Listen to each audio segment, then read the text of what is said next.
Yes, makaingon ta, giandam si Mama Mary sa una palang daan aron mamahimong inahan ni Kristo.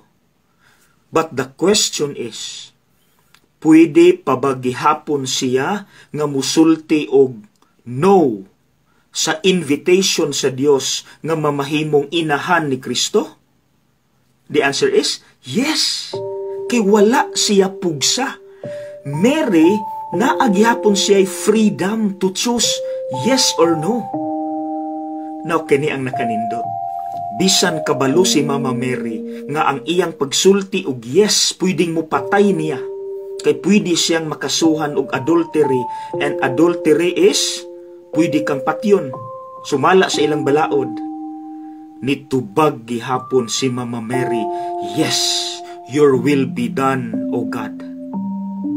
Unsay epekto? Naburos dayon siya sa anak sa Dios, na tao si Kristo, nga maoy kahayag sa atong kangitngit, nga maoy nagdala og paglaom aron dili ta mo surrender kung naatay problema.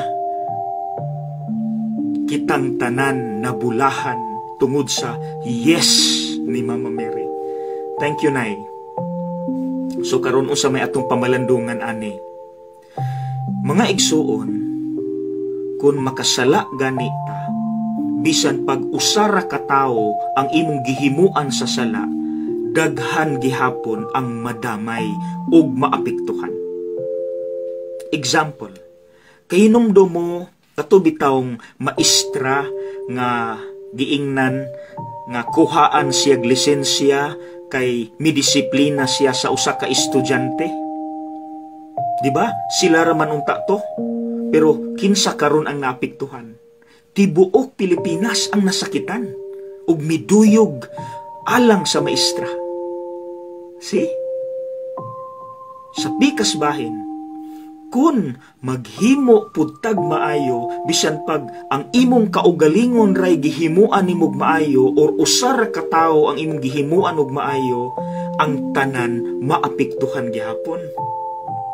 Katubitaw akong classmate sa high school sa una nga nalulong sa bisyo ug dautan nga droga. Karon, to cut the long and painful story short, nisulod siya rehab, napag-o siya, ug karon bisan tuod ang iyang kaugalingon iyang gibag-o, pero naapektuhan ang kadaghanan tungod kay nahimo naman sa karon nga tig-ayo sa mga nalulungpod sa droga. So daghan na ang na-inspire tungod niya, daghan na ang naayo tungod niya. Although siya ang naningkamot lang nga mamaayo para sa iyang kaugalingon, pero daghan ang tanan na inspire, bisan gani ang mga wala gagamit sa droga nga nakabalo sa iyang istorya na inspire pod. See? So mga igsuon, please gamita sa maayo ang freedom nga naa nimo.